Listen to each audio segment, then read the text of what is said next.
Le 8 mai 1945, l'Allemagne s'est rendue sans condition. Mais pour les officiers nazis, la guerre ne s'est pas terminée par une signature. Plus de 7000 personnes se sont suicidées rien qu'à Berlin cette année-là. Hitler, Goebbels, Himmler et des milliers de fonctionnaires ont choisi le cyanure plutôt que d'affronter la justice. Ceux qui ont survécu ont fait face à des destins brutaux. Les troupes soviétiques ont exécuté sommairement des officiers des SS. 2 millions de femmes allemandes ont été violées pendant l'occupation de l'Est. 3 300 000 prisonniers allemands sont morts dans des camps soviétiques. Ceux capturés par les Alliés occidentaux ont été emmenés à Nuremberg, où 10 dirigeants nazis ont été pendus, certains agonisant pendant jusqu'à 28 minutes, tandis qu'ils s'étranglaient lentement. La vagueur des suicides, la fin choisie par les dirigeants nazis. Au cours des dernières semaines d'avril 1945, alors que les forces soviétiques convergeaient vers Berlin depuis l'Est et que les armées américaines et britanniques avançaient depuis l'Ouest, une épidémie de suicides sans précédent commença à se propager à travers l'Allemagne. Il ne s'agissait pas de cas isolés de désespoir, mais d'une vague massive et organisée d'autodestruction qui impliquait depuis les plus hauts dirigeants du Troisième Reich jusqu'à des milliers de citoyens allemands ordinaires. Cette épidémie révéla la profondeur du fanatisme nazi et l'efficacité de années de propagande qui avaient glorifié la mort plutôt que la défaite. Le 30 avril 1945, dans les profondeurs du Führerbunker situé sous la chancellerie du Reich à Berlin, Adolf Hitler prit la décision qu'il avait anticipée pendant des mois. À 3h30 de l'après-midi, après s'être marié avec Eva Braun à peine 40 heures auparavant, le dictateur allemand se retira dans ses chambres privées. Hitler avait déclaré publiquement en août 1944 que la mort n'était qu'une fraction de seconde qui libérait de tout et apportait tranquillité et paix éternelle. Maintenant, il mettait en pratique ses propres mots. Tandis qu'Eva Braun mordait une capsule de cyanure, Hitler ingéra simultanément du poison et se tira dans la tempe droite avec son pistolet de service Walther. Leurs corps furent rapidement transportés dans le jardin de la chancellerie, aspergés d'essence et brûlés, tandis que les troupes soviétiques se trouvaient à moins de 500 mètres. Le suicide d'Hitler n'était pas un acte solitaire, mais le point culminant d'une culture de la mort que le régime nazi lui-même avait cultivée. Joseph Goebbels, ministre de la propagande du Reich, avait prononcé en février 1945 un discours radio où il déclara que si l'Allemagne était vaincue, il mettrait volontiers fin à ses jours, tout comme Caton le Jeune l'avait fait dans la Rome antique. Le 1er mai, à peine un jour après la mort d'Hitler, Goebbels tint sa promesse d'une manière encore plus terrible. Avec sa femme Magda, ils assassinèrent d'abord leurs 6 enfants, de Helga, âgée de 12 ans, à Heide, âgée de 4 ans, leur administrant des comprimés de cyanure écrasés. Ensuite, les 2 parents se suicidèrent dans le jardin du bunker, leurs corps partiellement brûlés par des subordonnés qui n'avaient pas eu le temps de compléter la crémation avant de fuir. Heinrich Himmler, l'architecte de l'Holocauste et commandant des SS, a tenté de négocier secrètement avec les alliés occidentaux dans les dernières semaines du régime. Lorsque Hitler a découvert cette trahison, il l'a dépouillé de tous ses postes dans son testament politique. Himmler a passé les dernières semaines à fuir sous un déguisement, mais a été capturé par des troupes britanniques le 23 mai près de Lüneburg. Lors d'un examen médical de routine, il a mordu une capsule de cyanure qu'il avait cachée dans sa bouche et est mort en quelques minutes, niant aux Alliés l'opportunité de juger l'un des plus grands criminels de guerre de l'histoire. Martin Bormann, secrétaire particulier de Hitler et chef de la chancellerie du parti nazi, a disparu dans le chaos des derniers jours de Berlin. Pendant des décennies, on a spéculé sur son destin jusqu'à ce que des fouilles dans les années 70 révèlent des restes qui ont par la suite été confirmés comme étant les siens par des analyses ADN. Les preuves suggèrent que Bormann s'est suicidé avec du cyanure alors qu'il tentait de fuir Berlin la nuit du 1er au 2 mai. Ces suicides de l'élite représentaient à peine la pointe de l'iceberg. Les chiffres de l'autodestruction en Allemagne durant le printemps de 1945 révèlent une dimension véritablement glaçante. Rien qu'à Berlin, plus de 7000 suicides ont été officiellement enregistrés durant l'année 1945, avec 3881 se produisant uniquement en avril durant la bataille pour la ville. Les chercheurs pensent que ces chiffres sont considérablement inférieurs à la réalité, car le chaos de la guerre et la désintégration administrative ont empêché l'enregistrement adéquat de nombreuses morts. Dans certaines zones, la proportion de morts par suicide a surpassé toutes les statistiques connues en temps de paix. La hiérarchie militaire a également connu une dévastation par suicide sans précédent dans l'histoire militaire moderne.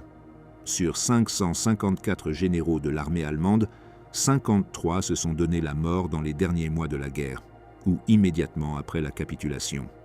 Dans la Luftwaffe, 14 des 98 généraux ont choisi le suicide. La Kriegsmarine a enregistré 11 suicides parmi ses 53 amiraux. 8 des 41 dirigeants régionaux du parti nazi, connus sous le nom de Gauleiter, ont mis fin à leur propre vie. 7 des 47 commandants supérieurs des SS et de la police se sont suicidés. Ce n'étaient pas des décisions individuelles et désespérées, mais le résultat logique d'années de conditionnement qui avaient enseigné que la mort avec honneur était préférée à la vie sous occupation ennemie. Le 12 avril 1945, des membres des jeunesses hitlériennes ont distribué des capsules de cyanure parmi les participants lors de la dernière représentation de la Philharmonie de Berlin. Le programme comprenait le Crépuscule des dieux de Wagner, un choix symbolique qui n'est pas passé inaperçu. Les capsules étaient accompagnées d'instructions détaillées sur leur utilisation. Cette distribution massive de poison n'était pas un incident isolé. Les autorités nazies avaient fourni du cyanure à des fonctionnaires du parti, des officiers militaires et des membres loyaux pendant des semaines, le présentant comme une alternative honorable à la capture. La ville de Demmin, en Poméranie, a connu l'un des suicides massifs les plus dévastateurs de l'histoire allemande. Entre la fin avril et le début mai de 1945, environ 1000 personnes, plus d'un dixième de la population de la ville, se sont donné la mort avant et après l'arrivée de l'armée rouge. Des familles entières se sont dirigées vers la rivière Tollenz avec des pierres dans les poches. Des mères ont noyé leurs jeunes enfants avant de se noyer elles-mêmes. Des hommes ont pendu leurs épouses et leurs enfants avant de se pendre. D'autres se sont coupés les veines dans des baignoires remplis d'eau. Les méthodes variaient, mais le schéma était constant. Des familles entières choisissant la mort ensemble. Ce phénomène de suicides familiaux était courant dans toute l'Allemagne pendant le printemps de 1945. Les registres montrent d'innombrables cas de parents qui tuaient leurs enfants avant de se suicider, justifiant cela comme une protection contre un destin pire sous occupation soviétique. Les femmes allemandes, en particulier, redoutèrent le viol de la part des troupes soviétiques, une peur que la propagande nazie avait intensément alimentée et qui, tristement, s'est avérée justifiée dans de nombreux cas. Mais la terreur n'était pas la seule motivation. Des années de propagande avaient convaincu de nombreux Allemands que la vie sous le bolchevisme serait littéralement pire que la mort.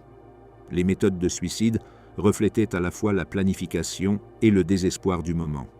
Le cyanure était la méthode préférée de ceux qui y avaient accès, causant la mort en quelques minutes avec une efficacité relative.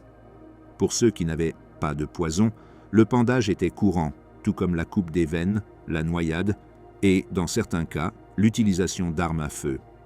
Les dossiers médicaux de l'époque documentent la variété des méthodes et la détermination avec laquelle elles ont été exécutées. Dans de nombreux cas, les personnes qui avaient échoué dans leur première tentative ont essayé à nouveau jusqu'à réussir. La glorification nazie du suicide, en tant qu'acte héroïque, avait commencé bien avant l'effondrement final. Le mouvement avait célébré depuis ses débuts les morts d'activistes comme Horst Wessel, les présentant comme des sacrifices nobles pour la cause. Hitler lui-même avait déclaré à maintes reprises sa préférence pour la mort plutôt que pour la défaite.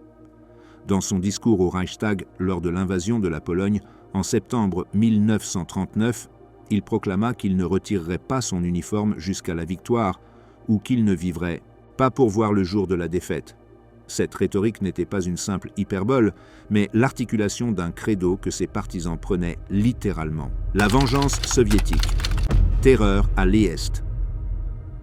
Alors que le Troisième Reich s'effondrait, les forces soviétiques convergeant vers Berlin depuis l'Est apportaient avec elles quelque chose de plus qu'une victoire militaire.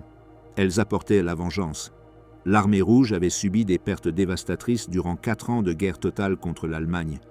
27 millions de citoyens soviétiques étaient morts, y compris plus de 8 millions de soldats.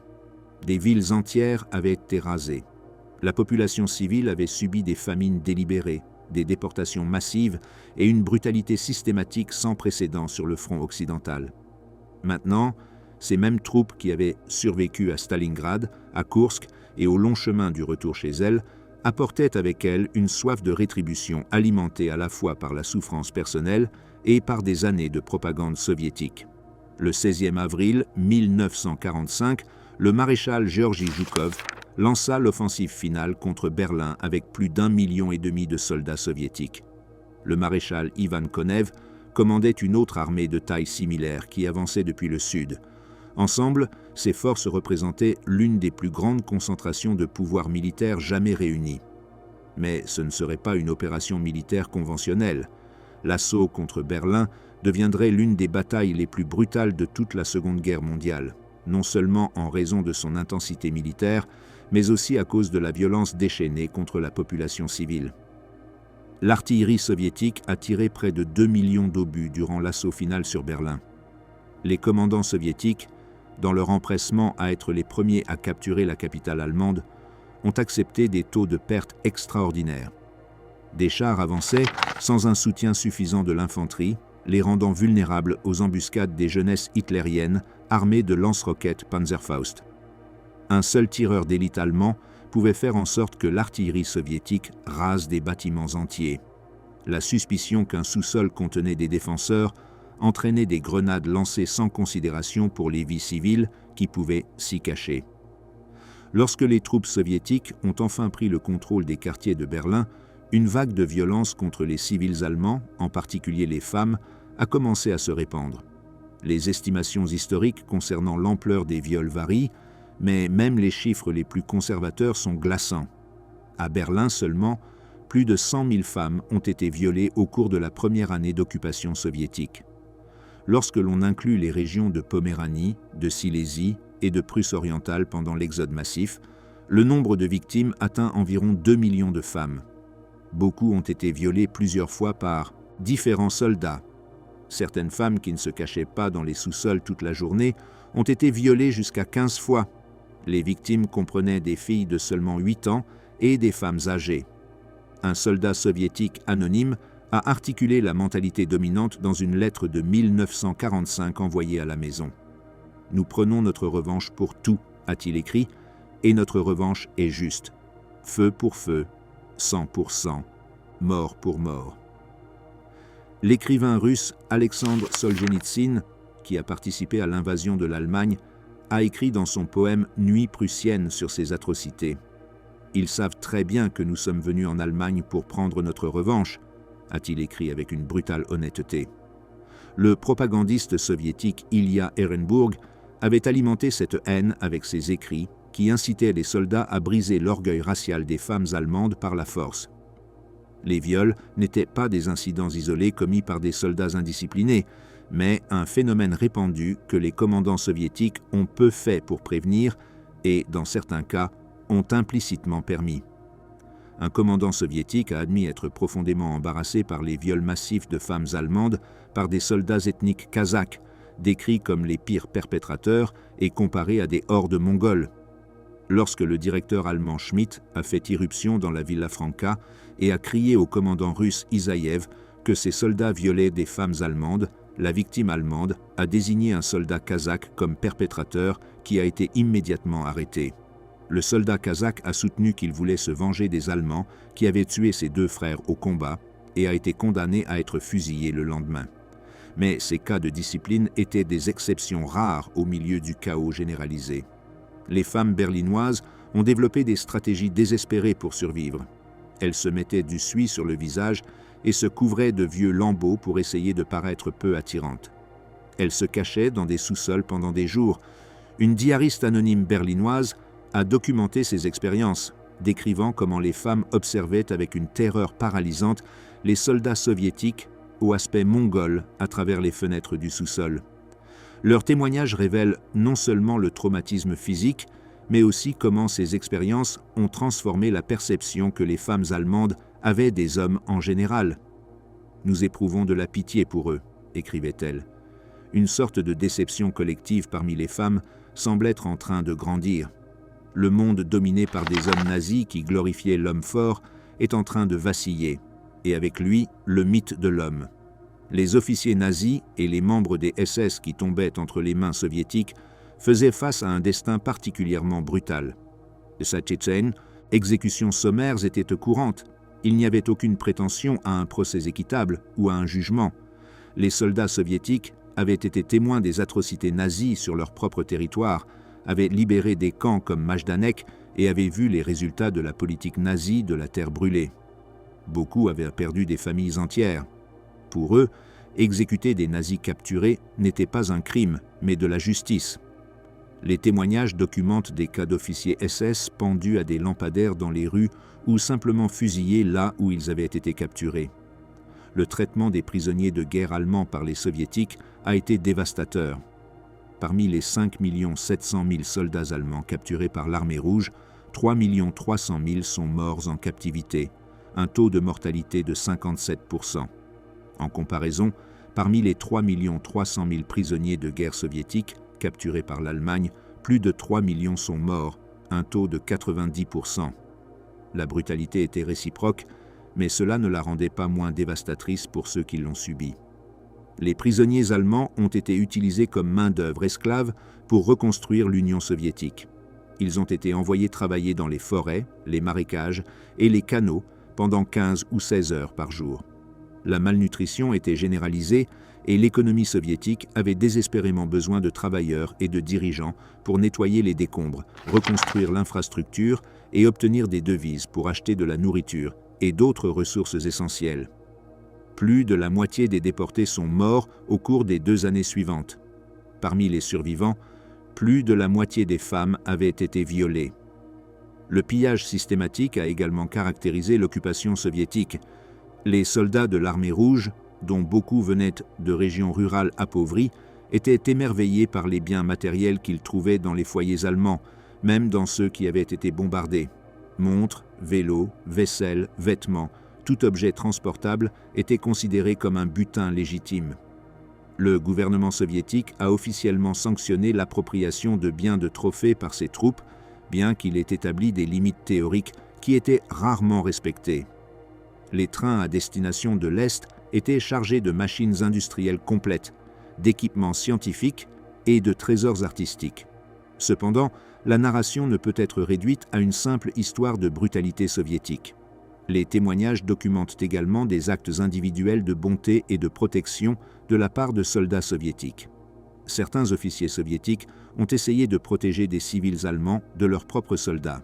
Certains soldats ont partagé leurs rations avec des enfants allemands affamés. La réalité était complexe et contradictoire, avec des actes d'humanité se produisant aux côtés d'atrocités terribles. Mais ces exceptions ne pouvaient pas cacher le schéma général de violence et de vengeance qui a marqué l'occupation soviétique initiale. Arrestation et détention. Le filet se referme. Alors que la fumée des combats finaux flottait encore au-dessus des villes allemandes, les alliés occidentaux commencèrent la tâche monumentale de démantèlement administratif du Troisième Reich. Ce processus impliquait non seulement la capture des dirigeants survivants, mais aussi l'identification, la classification et le traitement de millions d'Allemands qui avaient servi le régime nazi à divers degrés de responsabilité. L'ampleur du défi était sans précédent dans l'histoire militaire et juridique. L'amiral Karl Dönitz, désigné par Hitler comme son successeur dans son testament politique, avait pris le poste de président du Reich et de commandant suprême des forces armées après le suicide du Führer. Depuis la ville de Flensburg, près de la frontière danoise, Dönitz a tenté de maintenir une certaine apparence de gouvernement allemand fonctionnel. Le 7 mai 1945, Dönitz a envoyé le général Alfred Jodl, chef d'état-major des opérations du Haut Commandement des Forces armées, à Reims pour négocier la reddition de toutes les forces allemandes avec le général Dwight Eisenhower. Jodl a signé l'acte de reddition militaire inconditionnelle et de cessez-le-feu, qui entrerait en vigueur le 8 mai à 23h01. Cependant, les Soviétiques insistèrent sur une deuxième cérémonie de reddition plus formelle à Berlin. Staline argua que permettre à Jodl, qui avait été délégué par Dönitz en tant que chef civil d'État, de signer au nom de l'Allemagne lors de la Seconde Guerre mondiale pourrait ouvrir la porte à un nouveau mythe de coups de poignard dans le dos, semblable à celui qu'Hitler avait exploité après la Première Guerre mondiale.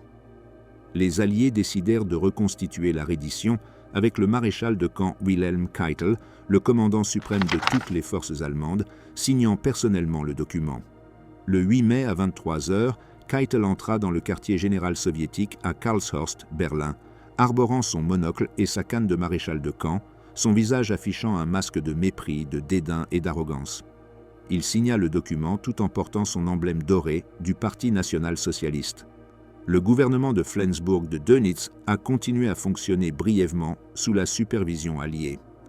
Les Alliés avaient un problème car ils s'étaient rendus compte que, bien que les forces armées allemandes se fussent rendues sans condition, le Chaef n'avait pas utilisé le document élaboré par la Commission consultative européenne et qu'il n'y avait donc pas eu de reddition formelle du gouvernement civil allemand. Cela a été considéré comme un sujet très important, car tout comme la reddition civile, mais pas militaire, en 1918, avait été utilisée par Hitler pour créer l'argument du coup de poignard dans le dos, les Alliés ne voulaient pas donner à un futur régime allemand hostile un argument légal pour ressusciter un vieux différend. Le 23 mai 1945, agissant sous les ordres du Chaef et avec l'approbation des Soviétiques, le major général américain Rooks convoqua Dönitz à bord du Patria et lui annonça que lui et tous les membres de son gouvernement étaient en arrestation et que son gouvernement était dissous. Dönitz fut arrêté avec Albert Speer, ministre des Armements, et le général Alfred Jodl. L'amiral Hans-Georg von Friedeburg, commandant en chef de la Kriegsmarine et l'un des signataires de la capitulation, s'est suicidé dans la nuit même en ingérant du cyanure. Les arrêtés furent par la suite transférés par avion en Angleterre et emprisonnés en attendant leur procès pour crimes de guerre. Mais ces arrestations de haute importance n'étaient que la partie émergée de l'iceberg. À la fin de 1945, 3,5 millions d'anciens nazis attendaient une classification, beaucoup d'entre eux étant empêchés de travailler en attendant. La bureaucratie nazie avait été vaste et profondément intégrée dans tous les aspects de la société allemande. Enseignants, policiers, juges, fonctionnaires postaux, ingénieurs, médecins, presque toutes les professions avaient exigé au moins un lien nominal avec le parti nazi ou ses organisations affiliées. Déterminer qui était un criminel de guerre, qui était un opportuniste et qui avait simplement essayé de survivre dans un État totalitaire posait d'énormes défis éthiques et pratiques. Le programme de dénazification a été lancé après la fin de la guerre et a été consolidé par l'accord de Potsdam en août 1945. L'objectif était d'éliminer ceux qui avaient été membres du parti nazi ou des SS des positions de pouvoir et d'influence, de dissoudre les organisations associées au nazisme et de juger les nazis éminents pour des crimes de guerre lors des procès de Nuremberg. Cependant, la mise en œuvre de ce programme variait considérablement selon les zones d'occupation.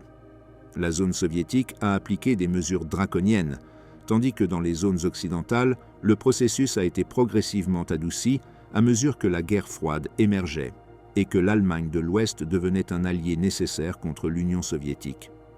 Les premiers camps de détention établis par les alliés occidentaux étaient les Rheinwiesenlager, des camps établis en Allemagne occidentale pour abriter des centaines de milliers de membres des forces de l'Axe capturés ou rendus. Le quartier général suprême de la force expéditionnaire alliée a reclassé tous les prisonniers en tant que forces ennemies désarmées, non des prisonniers de guerre. Cette fiction légale contournait les dispositions de la Convention de Genève de 1929 concernant le traitement des anciens combattants. En mars et octobre, des milliers étaient morts dans les camps de faim, d'exposition et de maladie. La malnutrition était généralisée et l'économie avait besoin de dirigeants et de travailleurs pour aider à nettoyer les débris, reconstruire l'infrastructure et obtenir des devises pour acheter des aliments et d'autres ressources essentielles. En janvier 1946, une directive du Conseil de contrôle intitulée « Retrait des fonctions et des postes de responsabilité des nazis et des personnes hostiles aux objectifs alliés » a été émise. L'une des sanctions pour implication nazie était l'exclusion de la fonction publique et ou la restriction à un travail manuel ou un travail simple.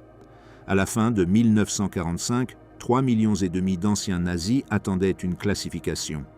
Pour la fin de l'hiver, de 1945 à 1946, 42% des fonctionnaires publics avaient été licenciés. Les nazis qui ont été déclarés coupables étaient souvent punis par des amendes évaluées en Reichsmarks, qui étaient devenues presque sans valeur. Alors que le gouvernement militaire était conscient du coût nominal des amendes, exiger une audience pour chaque affaire empêchait des acquittements massifs de nombreux individus. En Bavière, le ministre de la dénazification, Anton Pfeiffer, s'est opposé à la justice du vainqueur et a présidé à un système qui a réintégré 75% des fonctionnaires que les Américains avaient licenciés et a reclassé 60% des nazis de haut rang. Le processus de dénazification a perdu beaucoup de crédibilité et il y avait souvent de l'hostilité locale envers les Allemands qui aidaient à administrer les tribunaux. Les menaces et même la violence contre les membres du tribunal étaient devenues assez courantes. Au début de 1947, les Alliés avaient 90 000 nazis en détention. Un autre 1,9 million étaient interdits de travailler comme autre chose que des travailleurs manuels. Les Britanniques, dans une certaine mesure, ont évité d'être submergés par le nombre potentiel d'enquêtes de dénazification en exigeant que personne n'ait besoin de remplir le questionnaire Fragebogen à moins qu'il ne demande un poste officiel ou responsable. Cette différence entre la politique américaine et britannique a été dénoncée par les Américains et a conduit certains nazis à chercher refuge dans la zone britannique.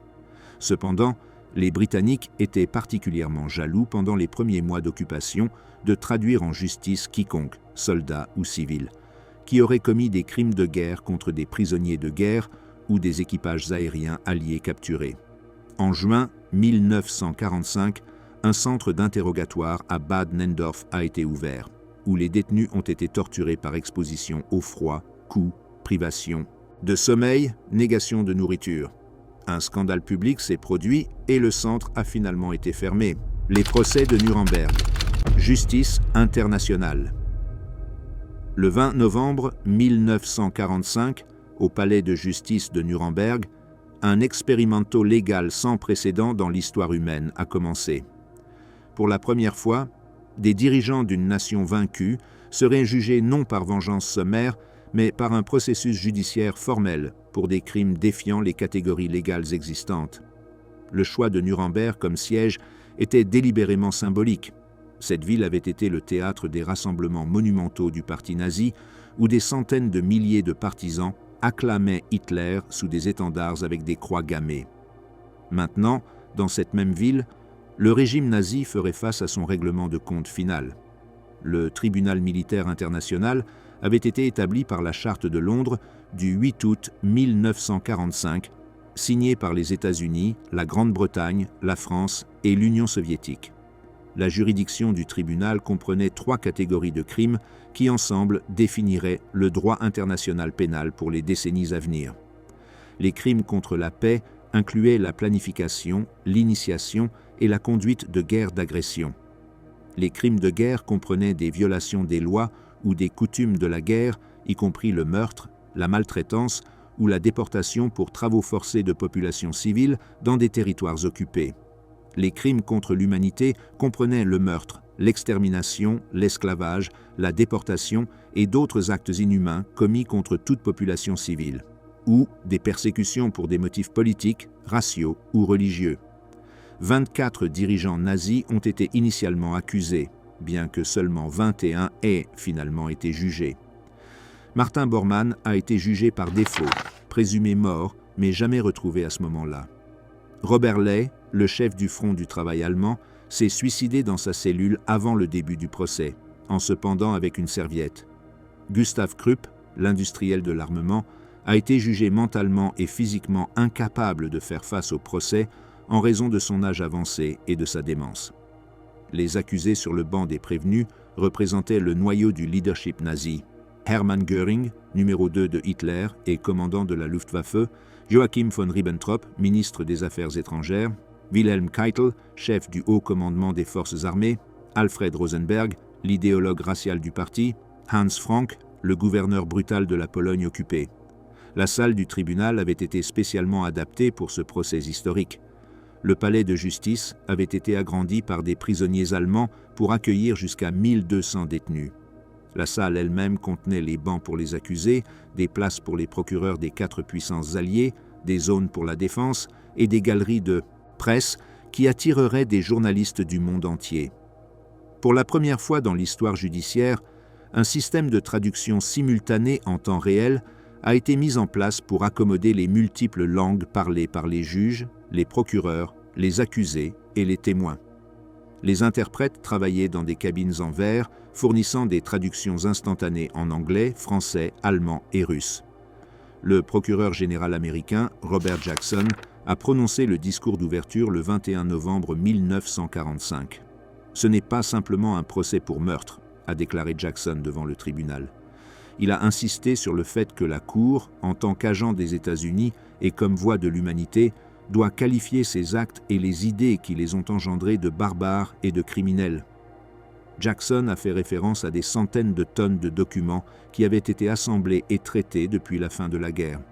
Les nazis avaient été méticuleux dans leurs enregistrements et maintenant, ces mêmes enregistrements seraient utilisés pour les condamnés.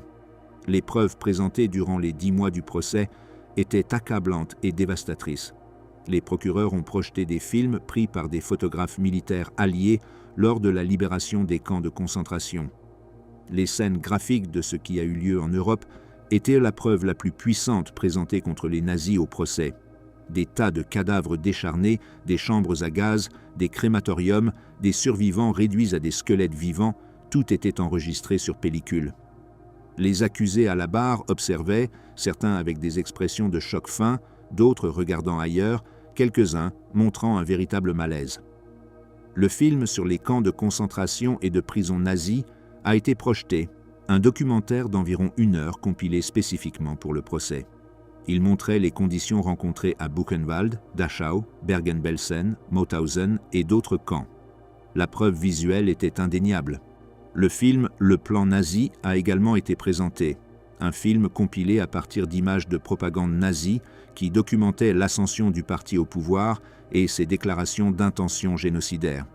Les propres mots et images des nazis les condamnaient. Des témoins survivants de l'Holocauste ont témoigné. Marie-Claude Vaillant-Couturier, une combattante de la résistance française et survivante d'Auschwitz, a décrit ce qu'elle avait observé. Les sélections sur la rampe, les chambres à gaz déguisées en douche, les fours crématoires fonctionnant jour et nuit, les expériences médicales réalisées sans anesthésie. Son témoignage a amené plusieurs des accusés à détourner le regard. Les procureurs français, plus que leurs homologues britanniques ou américains, ont souligné la complicité de nombreux Allemands. Ils ont à peine mentionné le « chef de guerre agressive » et à la place se sont concentrés sur le travail forcé, le pillage économique et les massacres. Les documents présentés comme preuve comprenaient des ordres signés, des mémorandums internes, des directives confidentielles et une correspondance qui révélait la planification systématique et l'exécution de politiques génocidaires. Le protocole de la conférence de Wannsee du 20 janvier 1942, où des fonctionnaires nazis ont discuté de la mise en œuvre de la solution finale, a été présenté comme preuve. Des mémorandums sur la construction et l'exploitation de chambres à gaz, des ordres pour des exécutions massives de commissaires soviétiques et de juifs, des directives pour le programme d'euthanasie Action T4, tout a été exposé devant le tribunal et devant le monde. Les accusés ont adopté diverses stratégies de défense. La plupart ont tenté de blâmer Hitler pour tous les crimes du régime. Hitler a été mentionné 12 000 fois pendant le procès, plus que les 5 principaux accusés combinés. D'autres hommes absents et morts, y compris Himmler, Reinhard Heydrich, Adolf Eichmann et Bormann, ont également été attribués des responsabilités. Les accusés ont essayé de se présenter comme des victimes de l'oppression nazie, affirmant qu'ils étaient dédiés aux soins des patients ou qu'ils suivaient simplement des ordres. Karl Brandt a soutenu qu'il était profondément religieux, humain et admirateur d'Albert Schweitzer. Joachim Mrugowski a cité son édition de l'éthique du médecin romantique Hufeland. Hermann Göring a adopté une stratégie différente. Il espérait être exécuté, mais vindiqué aux yeux du peuple allemand. Au cours de ces 8 jours de témoignage, Göring a tenté de justifier les politiques nazies et de défendre le régime. Il a soutenu que ces actions avaient été nécessaires pour restaurer la fierté allemande après le traité de Versailles. Son intelligence considérable et son expérience en interrogatoire en ont fait un témoin redoutable, bien que son arrogance ait finalement joué contre lui. Les avocats de la défense ont essayé d'argumenter que les Alliés avaient commis des crimes similaires, une défense connue sous le nom de Tuchkocke. Ils ont cité le bombardement de Dresde, les bombes atomiques à Hiroshima et Nagasaki et les crimes soviétiques en Pologne. Mais la lettre du tribunal ne reconnaissait pas la défense Tuchkocke, demandant l'exonération sous l'argument que les Alliés avaient commis les mêmes crimes que ceux dont étaient accusés les prévenus. Les juges ont systématiquement rejeté ces arguments, bien qu'ils aient reconnu en interne les complexités morales qu'ils soulevaient. La défense a également tenté d'argumenter que les accusés suivaient simplement des ordres et qu'il était injuste de les juger pour des actions ordonnées par leurs supérieurs. Les procureurs ont répondu que le principe de responsabilité individuelle doit s'appliquer peu importe la chaîne de commandement. Les soldats professionnels ne peuvent pas échapper à la punition pour avoir mené des guerres agressives et permis des crimes contre l'humanité en affirmant qu'ils exécutaient dûment des ordres de supérieurs. Ce rejet par la défense de l'obéissance aux ordres deviendrait un pilier fondamental du droit international. Le 1er octobre 1946, après 216 sessions judiciaires, le tribunal a rendu ses verdicts. Parmi les 21 accusés jugés, 19 ont été condamnés et 3 ont été acquittés. 12 ont été condamnés à mort par pendaison. Göring, Ribbentrop, Keitel, Kaltenbrunner, Rosenberg, Frank, Frick, Streicher, Zockel, Jodl, Seyss-Inquart et Bormann par contumace. 3 ont reçu des peines de réclusion à perpétuité, Rudolf Hess, Walter Funk et Erich Raeder. 4 ont reçu des peines de prison variant de 10 à 20 ans, Karl Dönitz, Baldur von Schirach, Albert Speer et Konstantin von Neurath. Les 3 acquittés étaient Hjalmar Schacht, ancien ministre de l'économie, Franz von Papen, ancien vice-chancelier, et Hans Fritzsche, chef des programmes de la radio du ministère de la Propagande. Les juges ont souligné dans leur verdict qu'il y avait eu une conspiration préméditée pour commettre des crimes contre la paix, dont les objectifs étaient la disruption de l'ordre européen et la création d'une grande Allemagne au-delà des frontières de 1914. Contrairement à l'argument de Jackson, selon lequel la conspiration a commencé avec la fondation du parti nazi en 1920, le verdict a daté la conspiration depuis l'arrivée d'Hitler au pouvoir en janvier de 1933. Le tribunal a également déclaré plusieurs organisations nazies coupables en tant qu'entités criminelles. Le leadership du parti nazi, les SS, la Gestapo et le SD ont tous été déclarés organisations criminelles. Cela signifiait que l'appartenance à ces organisations pouvait être utilisée comme preuve de culpabilité lors de procès ultérieurs. Cependant, le tribunal a refusé de déclarer le corps des officiers d'état-major et le haut commandement des forces armées comme organisation criminelle, une décision controversée qui reflétait l'influence persistante des hiérarchies militaires traditionnelles. Les verdicts ont été reçus avec des réactions variées en Allemagne et dans le monde. Beaucoup d'Allemands ont vu les procès comme une justice des vainqueurs, affirmant que les Alliés imposaient des normes qu'ils n'avaient eux-mêmes pas respectées. D'autres ont reconnu la nécessité de tenir les dirigeants nazis responsables de leurs crimes. Dans le monde, le procès a été largement perçu comme un triomphe de la justice sur la vengeance, bien que des critiques aient souligné les incohérences et la sélectivité du processus. Mais le tribunal militaire international n'était que le début. Entre décembre 1946 et avril 1949, 12 tribunaux militaires supplémentaires pour crimes de guerre contre des dirigeants de l'Allemagne nazie ont été réalisés par les États-Unis au palais de justice. Ces procès subséquents de Nuremberg ont jugé 177 accusés supplémentaires, médecins de haut rang, juges, industriels, commandants des SS et de la police, personnel militaire, fonctionnaires civils et diplomates. Les procès ont révélé le leadership allemand qui soutenait la dictature nazie. Le premier procès subséquent fut le procès des médecins, qui commença le 9 décembre 1946.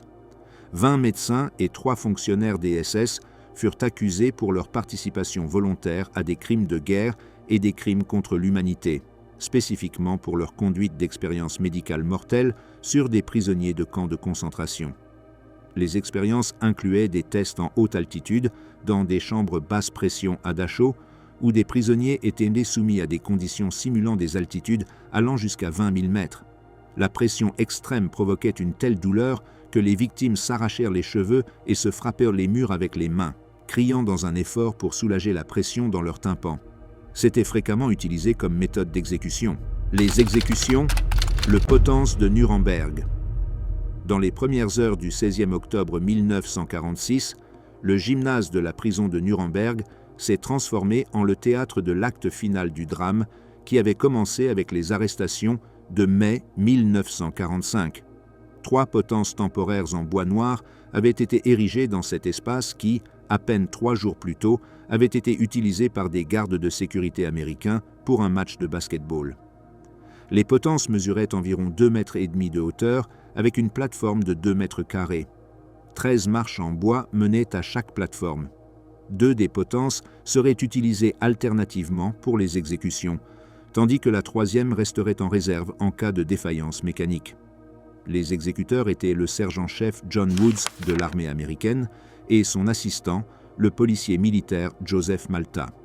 Woods, un vétéran de 35 ans de l'armée des États-Unis, avait réalisé de nombreuses exécutions militaires. Cependant, les exécutions de ce soir seraient les plus significatives de sa carrière et, en fin de compte, les plus controversées. Woods avait décidé d'utiliser la méthode de chute standard au lieu de la méthode de chute longue préférée par les bourreaux britanniques. La différence était cruciale. Une chute longue soigneusement calculée selon le poids du condamné brisait le cou instantanément, causant une mort rapide. Une chute standard plus courte entraînait souvent un étranglement lent, une forme de mort beaucoup plus agonisante. Environ 1h10 du matin, les gardes ont commencé à amener les condamnés un par un depuis leurs cellules, situées à 35 mètres du gymnase.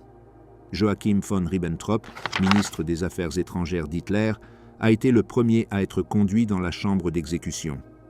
À minuit 30 la veille, les correspondants de presse avaient été autorisés à inspecter le bloc de cellules et à observer les condamnés. Jodl écrivait une lettre.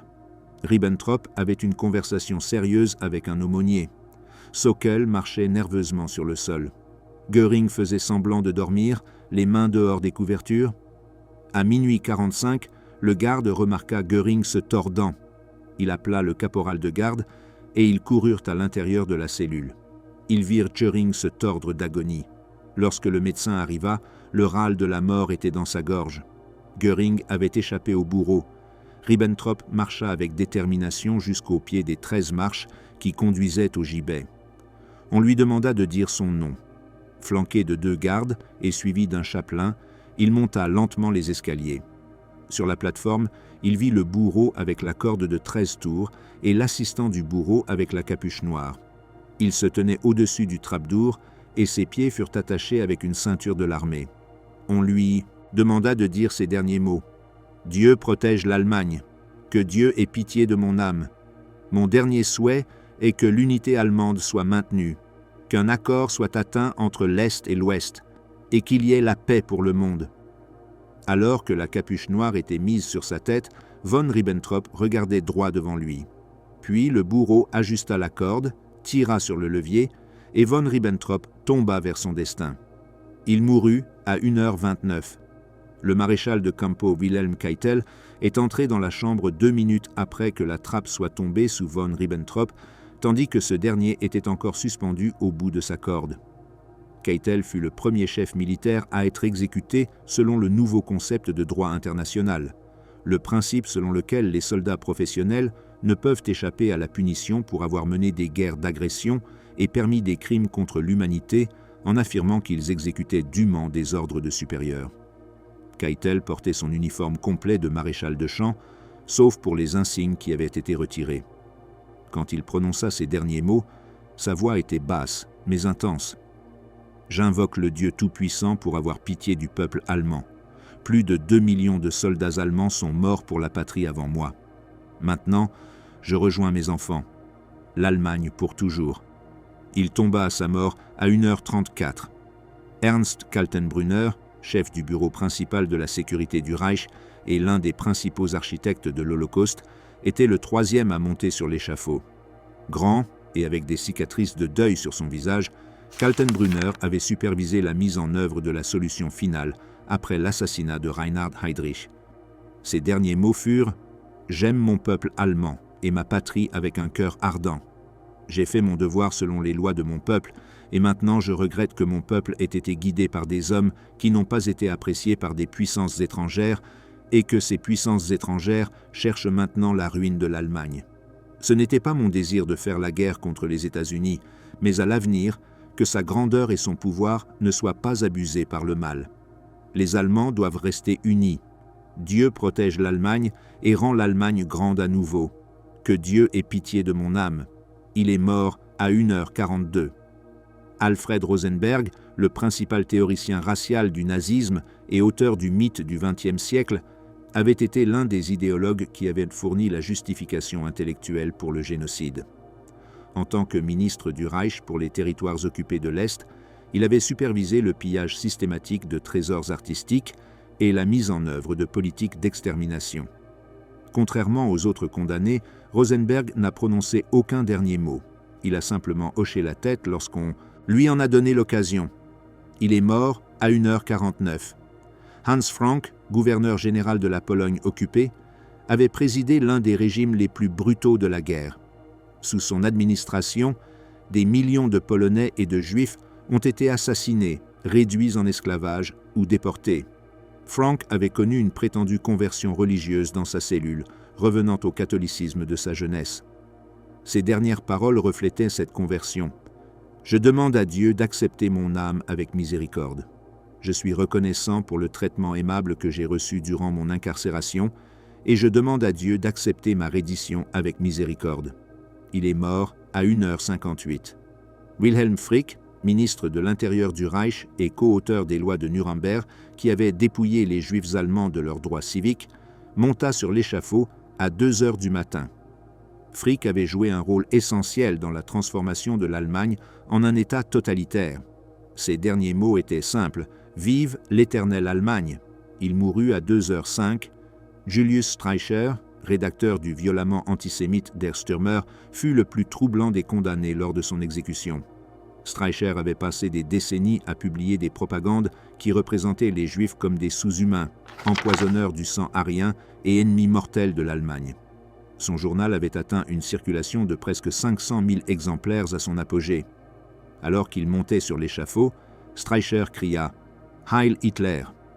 Lorsqu'on lui demanda de dire son nom, il cria « Vous êtes les Américains qui serez un jour jugés pour ce meurtre. C'est la fête de Purim de 1946. » Ces références à la fête juive de Purim révélèrent son obsession antisémite persistante jusqu'à la fin. Il continua de crier tandis que la capuche était placée sur sa tête. « Maintenant je vais avec Dieu. Les Boches me ramèneront la mort. » Alors qu'il regardait vers la trappe, il cria « Je vais aller de l'avant, je vais avancer. » La trappe s'ouvrit à 12h02. Streicher fut le seul à mentionner Hitler directement dans ses derniers instants. Fritz Sauckel, plénipotentiaire pour le déploiement de main-d'œuvre, avait été responsable du programme de travail forcé qui avait déporté plus de 5 millions de personnes des territoires occupés vers l'Allemagne pour travailler dans des conditions brutales. Ses dernières paroles furent « Je meurs innocent. La sentence est incorrecte. Dieu protège l'Allemagne et rend l'Allemagne grande à nouveau. Vive l'Allemagne. Dieu protège ma famille. Il est mort à 2h26, à au-delà de Nuremberg. » D'autres destinations.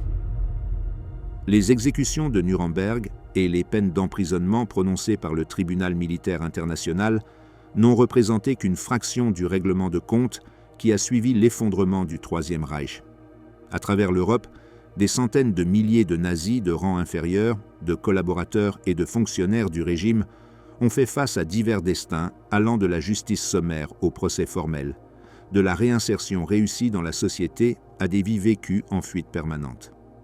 La justice post-Nuremberg a été inégale, incohérente et fréquemment influencée par des considérations politiques de la guerre froide émergente. Dans les camps de concentration récemment libérés, certaines des formes les plus brutales de justice se sont immédiatement développées. lorsque les troupes américaines ont libéré Dachau le 29 avril 1945, les prisonniers survivants, beaucoup d'entre eux réduits à des squelettes vivants après des années de brutalité, se sont vengés de leurs ravisseurs. Des gardes des SS qui avaient terrorisé les prisonniers pendant des années ont été battus à mort. Certains soldats américains, horrifiés par ce qu'ils ont trouvé dans le camp, ont aligné des dizaines de gardes des SS contre un mur et les ont exécutés. Des photographies prises à ce moment-là montrent un ancien prisonnier attaquant un soldat allemand au sol. Ces exécutions sommaires ont violé les règles de guerre, mais reflétaient la fureur viscérale provoquée par les atrocités du camp. Des scènes similaires se sont produites dans d'autres camps libérés. À Mauthausen, des prisonniers ont jeté certains gardes des SS par-dessus les murs de la carrière, où ils avaient forcé à travailler des milliers de prisonniers jusqu'à la mort. À Bergen-Belsen, où Anne Frank était morte seulement quelques semaines avant la libération, les gardes capturés ont été contraints d'enterrer les milliers de cadavres qu'ils avaient laissés se décomposer en tas. Certains prisonniers ont tenté de se jeter sur les gardes et les soldats britanniques ont dû intervenir pour éviter des lynchages. Les procès nationaux dans des pays précédemment occupés ont jugé des dizaines de milliers de nazis et de collaborateurs. En Pologne, où les nazis avaient mis en œuvre certaines de leurs politiques les plus brutales, les tribunaux polonais ont jugé plus de 40 000 Allemands pour crimes de guerre. Rudolf Höss, commandant d'Auschwitz, a été jugé par un tribunal polonais et exécuté par pendaison en avril 1947 dans le propre camp d'Auschwitz, près de la villa du commandant où il avait vécu avec sa famille, tout en supervisant l'assassinat de plus d'1 million de personnes. Amon Goeth, le brutal commandant du camp de Płaszów immortalisé dans le film La liste de Schindler, a également été jugé et exécuté en Pologne. En Tchécoslovaquie, le procès et l'exécution de Karl Hermann Frank, protecteur du Reich de Bohême et de Moravie, ont attiré une attention massive. Frank avait ordonné la destruction du village de Lidis en représailles à l'assassinat de Reinhard Heydrich, entraînant l'exécution de tous les hommes du village et la déportation des femmes et des enfants. Frank a été exécuté par pendaison publique le 22 mai 1946 devant une foule de 5000 personnes. Les collaborateurs locaux ont souvent affronté des destins particulièrement durs. Ferenc Szalasi, leader du mouvement fasciste, croix fléchée, en Hongrie qui avait travaillé aux côtés des nazis, a été jugé et exécuté par fusillade à Budapest en mars 1946. Vidkun Quisling, dont le nom est devenu synonyme de trahison après avoir collaboré avec les nazis en Norvège, a été jugé et exécuté par un peloton d'exécution en octobre 1945. Pierre Laval, chef de gouvernement de la France de Vichy, qui avait collaboré activement avec les nazis dans la déportation des Juifs français, a été exécuté par un peloton d'exécution en octobre 1945 après une tentative de suicide ratée avec du cyanure. Aux Pays-Bas, Anton Musser, leader du mouvement national-socialiste néerlandais, a été exécuté. En Belgique, Léon de Grelle, leader du parti fasciste rexiste, a réussi à s'échapper en Espagne où il a vécu en exil jusqu'à sa mort en 1994. Cette disparité dans les destins deviendrait commune. Certains collaborateurs ont été confrontés à une justice rapide, d'autres ont réussi à fuir et à mener des vies confortables en exil. La France a conduit sa propre épuration après la libération. Les estimations suggèrent qu'entre 10 000 et 20 000 collaborateurs ont été exécutés lors d'exécutions sommaires durant la période immédiatement suivant la libération. D'autres ont été jugés formellement. Environ 7 000 ont été exécutés après des procès, 40 000 ont été emprisonnés. Les femmes françaises accusées de fraternisation horizontale avec des soldats allemands ont été publiquement humiliées, leurs têtes rasées et exhibées dans les rues. Tandis que certaines avaient collaboré volontairement, d'autres avaient simplement essayé de survivre sous occupation. Le processus de dénazification dans les zones d'occupation occidentale a produit des résultats mitigés. Les questionnaires Fragebogen exigeaient que les Allemands déclarent toute affiliation avec le parti nazi ou ses organisations. Les accusés étaient classés en 5 groupes: criminels principaux, criminels, petits criminels, partisans et exonérés. Cependant, le processus a été de plus en plus assoupli à mesure que la guerre froide s'intensifiait. Pour 1948, les priorités alliées avaient changé L'Allemagne occidentale était maintenant vue comme un bastion contre l'expansion soviétique, et il y avait une pression pour permettre aux ex-nazis, moins engagés, de se réintégrer dans la société. Cette tolérance croissante a conduit à des résultats troublants. Hans Globke, qui avait coécrit le commentaire officiel des lois de Nuremberg qui ont dépouillé les Juifs de leurs droits, est devenu chef de cabinet du chancelier Konrad Adenauer en Allemagne de l'Ouest. Reinhard Gehlen, général nazi du renseignement sur le front oriental, a été recruté par la CIA et a établi le service de renseignement de l'Allemagne de l'Ouest, le BND. De nombreux anciens membres des SS et de la Gestapo ont trouvé un emploi dans les services de sécurité de l'Allemagne de l'Ouest. Les scientifiques en fusée nazie, dirigés par Werner von Braun, ont été amenés aux États-Unis dans le cadre de l'opération Paperclip pour travailler sur le programme spatial américain, leur passé nazi étant commodément blanchi. Héritage et réflexion. Leçon de Nuremberg. Le destin des officiers nazis après la reddition de l'Allemagne résonne à travers les décennies suivantes de manière que les organisateurs des procès de Nuremberg auraient à peine pu imaginer.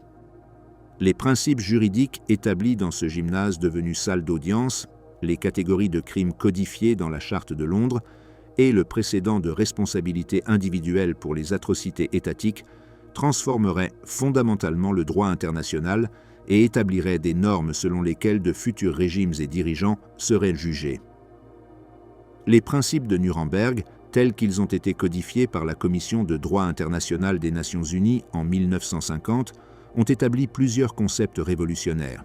Premièrement, que des individus ont des devoirs internationaux qui transcendent les obligations nationales d'obéissance imposées par des États individuels. Deuxièmement, que le fait qu'une personne agisse conformément au droit interne ne l'exempte pas de responsabilité en vertu du droit international. Troisièmement, que le fait qu'une personne agisse selon les ordres de son gouvernement ou d'un supérieur ne l'exempte pas de responsabilité, bien que cela puisse être considéré comme une atténuation de la peine. Ces principes ont constitué la base pour des développements ultérieurs dans le droit international humanitaire. Les conventions de Genève de 1949 ont élargi et codifié les protections pour les victimes de conflits armés, intégrant les leçons tirées de la Seconde Guerre mondiale. Le Code de Nuremberg a établi des principes éthiques fondamentaux pour l'expérimentation médicale humaine qui restent centraux dans la recherche biomédicale. La Convention pour la prévention et la répression du crime de génocide, adoptée par les Nations Unies en 1948, a défini le génocide comme un crime au regard du droit international.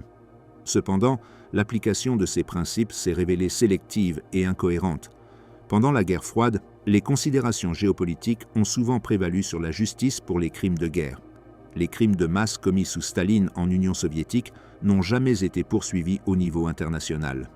Les atrocités pendant la guerre de Corée, la guerre du Vietnam et de nombreux autres conflits ont rarement abouti à des poursuites significatives.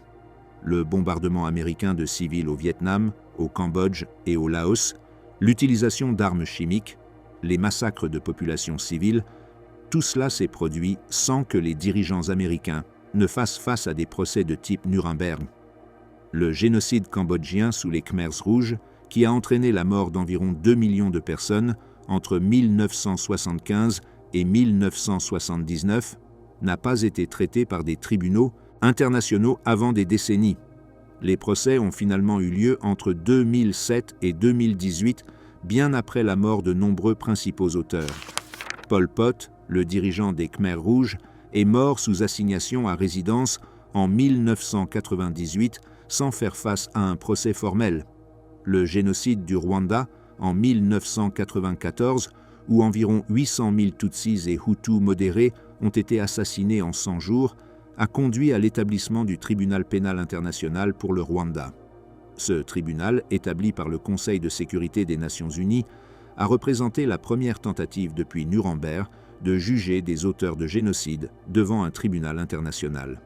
Le tribunal a poursuivi 93 individus, y compris le Premier ministre Jean Kambanda, qui a plaidé coupable de génocide, devenant ainsi le premier chef de gouvernement à le faire.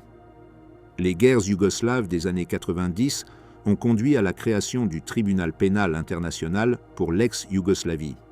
Ce tribunal a jugé 161 individus pour crimes de guerre, crimes contre l'humanité et génocide. Radovan Karadzic, leader des Serbes de Bosnie, a été condamné à la réclusion à perpétuité pour génocide.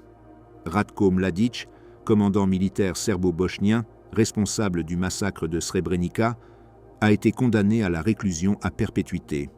Slobodan Milošević, ancien président de la Serbie, a été jugé mais est mort avant que son procès ne soit achevé. Ces tribunaux ad hoc ont finalement conduit à l'établissement de la Cour pénale internationale en 2002, basée à La Haye. La CPI a juridiction sur le génocide, les crimes contre l'humanité, les crimes de guerre et le crime d'agression. Elle représente l'effort le plus ambitieux à ce jour pour créer un système permanent de justice pénale internationale. Cependant, la CPI fait face à des limitations significatives. Des États puissants, y compris les États-Unis, la Chine, la Russie et l'Inde, ne font pas partie du statut de Rome qui établit la Cour. La Cour a été critiquée pour se concentrer de manière disproportionnée sur les crimes africains tout en ignorant les atrocités commises par les puissances occidentales. Les leçons de Nuremberg ont également informé les approches de la justice transitionnelle dans les sociétés émergeant de conflits ou de régimes répressifs. Les commissions de vérité et de réconciliation, plus notablement la commission de vérité et de réconciliation d'Afrique du Sud après l'apartheid, ont tenté d'équilibrer les besoins de justice, de vérité et de réconciliation nationale. Ces approches ont reconnu que dans des sociétés profondément divisées, des procès de style Nuremberg pour tous les auteurs peuvent être à la fois logiquement impossibles et contre-productifs pour la construction de la paix. Cependant, l'héritage de Nuremberg comprend également des questions non résolues et des débats continus. L'accusation de justice des vainqueurs n'a jamais été complètement répondue. Les alliés à Nuremberg ont jugé les nazis pour des crimes qu'ils avaient eux-mêmes commis sous différentes formes. Le bombardement aérien stratégique des villes allemandes avait tué des centaines de milliers de civils. Les bombes atomiques lancées sur Hiroshima et Nagasaki ont tué plus de 200 000 personnes, principalement des civils. Les crimes soviétiques, depuis le massacre de Katyn jusqu'aux déportations massives de populations entières, n'ont jamais fait l'objet d'un examen similaire. Le principe selon lequel déclencher une guerre agressive est en soi un crime international établi à Nuremberg a été appliqué de manière extrêmement sélective. L'invasion américaine de l'Irak en 2003, fondée sur de fausses affirmations concernant des armes de destruction massive, n'a pas abouti à des poursuites contre des dirigeants américains. L'invasion russe de l'Ukraine en 2014 et 2022 n'a pas non plus donné lieu à des procès significatifs de dirigeants russes, bien que la CPI ait émis des mandats d'arrêt. Cette sélection soulève des questions fondamentales sur la nature de la justice internationale. Peut-il y avoir une véritable justice lorsque seuls les faibles sont poursuivis, tandis que les puissants échappent à leurs responsabilités?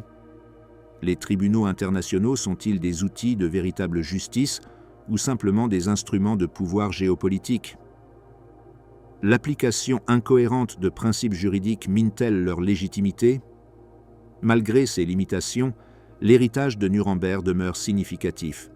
Les procès ont établi que certains actes sont universellement criminels, indépendamment du contexte politique ou militaire. Ils ont documenté en profondeur les atrocités nazies, créant un enregistrement historique qui rendait la négation de l'Holocauste moralement insoutenable et légalement punissable dans de nombreux pays. Les procès ont établi le principe selon lequel obéir à des ordres n'est pas une défense pour des atrocités, plaçant la responsabilité morale sur les individus, même au sein des structures militaires hiérarchiques. La préservation des preuves à Nuremberg a également établi des normes pour la documentation des crimes de guerre qui demeurent pertinentes. Les milliers de pages de transcription, les centaines de milliers de documents présentés comme preuves, les photographies et les films, tout cela a constitué un archive historique incomparable. Cette archive a permis à des générations d'historiens, d'éducateurs et d'étudiants d'étudier non seulement ce qui s'est passé, mais aussi comment cela s'est produit, qui était responsable et comment des sociétés entières peuvent être entraînées à participer à des atrocités massives. La documentation de l'Holocauste lors des procès a également contribué au développement du domaine académique des études sur l'Holocauste. La compréhension de la manière dont le génocide est planifié, mis en œuvre et nié a informé des efforts de prévention du génocide à travers le monde. Des organisations telles que la Coalition internationale des lieux de mémoire travaillent à préserver des sites d'atrocités et à utiliser ces sites pour l'éducation sur les droits humains. L'impératif de ne jamais oublier, enraciné dans la documentation de Nuremberg, motive ces efforts. Cependant, l'histoire post-Nuremberg montre également à quel point il est difficile de prévenir le génocide. Malgré la promesse de ne jamais revivre cela, formulée après l'Holocauste, le monde a été témoin de nombreux génocides et atrocités massives depuis 1945. Le génocide du Bangladesh en 1971, le génocide cambodgien, le génocide rwandais, les guerres yougoslaves, le nettoyage ethnique en Birmanie, tous ont eu lieu après que le monde avait soi-disant appris les leçons de l'Holocauste. Cette répétition des atrocités suggère que, bien que la justice légale puisse tenir des responsables individuels pour compte après les faits, elle est beaucoup moins efficace pour prévenir les atrocités avant qu'elles ne se produisent.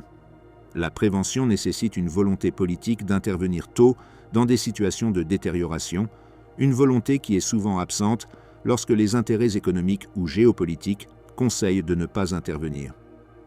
La communauté internationale a observé pendant des semaines, alors que le génocide au Rwanda se déroulait, consciente de ce qui se passait, mais pas disposée à intervenir de manière significative.